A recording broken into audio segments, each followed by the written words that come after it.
กิจกรรมเปลี่ยนของเก่าให้เป็นของเล่นการนำเอาวัตถุเศษเหลือเปลี่ยนมาเป็นของเล่นของเด็กน้อยนี่เป็นวิธีการหนึ่งของกลุ่มหนุ่มสาว1อยู่ที่นครฮานอยสาธารณรัฐสังคมนิยมเวียดนามกำลังสร้างแรงบันดาลใจให้แก่เด็กน้อยรู้จักรักษาสิ่งแวดล้อมและวิธีการนี้ยังเป็นการส่งเสริมให้แก่เด็กน้อยมีอิสระในการสร้างสรรค์และแสดงทักษะเวียกฝีมือที่ได้เรียนมาจากโรงเรียนเช่น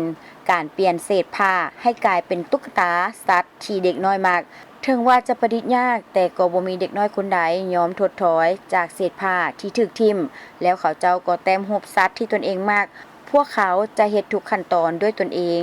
ตั้งแต่การตัดการยิบการหยัดนุ่นและตกแต่งบรรดาผลงานที่ออกมาเป็นรูปสัตว์ที่มีแท้หรือตัวละครในรูปเงาการ์ตูนและบางครั้งก็เป็นสัตว์ใดหนึ่งที่เด็กน้อยจินตนาการขึ้นมาเองเด็กน้อยที่เข้าร่วมกิจกรรมหลายคนกล่าวว่าการเฮ็ดเครื่องเล่นนี้แม่นยากหลาย Lúc con làm,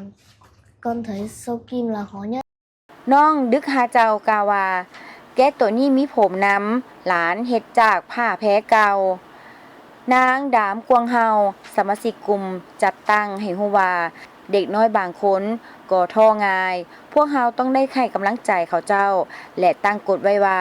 บ่ให้ไผวิจารณ์ผลงานของกันและกันเพราะแต่ละชิ้นงานล้วนแต่มีความพิเศษของมันกิจกรรมดังกล่าวนี้บ่เพียงแต่ดึงดูดเด็กน้อยเข้าร่วมเท่านั้นแต่ยังดึงดูดวัยหนุ่มหลายคนเข้าร่วม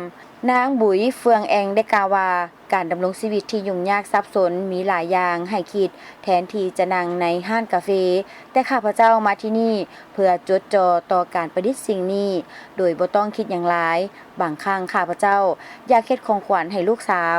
การเฮ็ดด้วยมือของตนเองมันมีความหมายหลายกว่าการที่พาลูกไปซื้อของเล่นอยู่ตามห้านค้า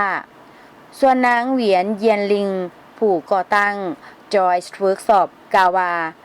ข้าพเจ้าอยากให้ทุกๆคนเข้าใจในการปกป้องสิ่งแวดล้อมบ่แม่นเรื่องใกล้ตัวเช่นพลังงานสะอาดการหันเป็นสีเขียวการรักษาสิ่งแวดล้อมแม่นเริ่มจากการเฮ็ดสิ่งน้อยๆแบบนี้ก็เป็นการมีส่วนร่วมแล้วนอกนั้นกิจกรรมนี้ยังเป็นวิธีเฮ็ดให้หลายคนเก็บรักษาความทรงจำไว้ได้ดนในเมื่อสิ่งของที่เก่าแก่แล้วคิดว่าจะถูกทิ่มแต่ผัดยังคงปรากฏอยู่ในการดำรงชีวิตด้วยรูปร่างใหม่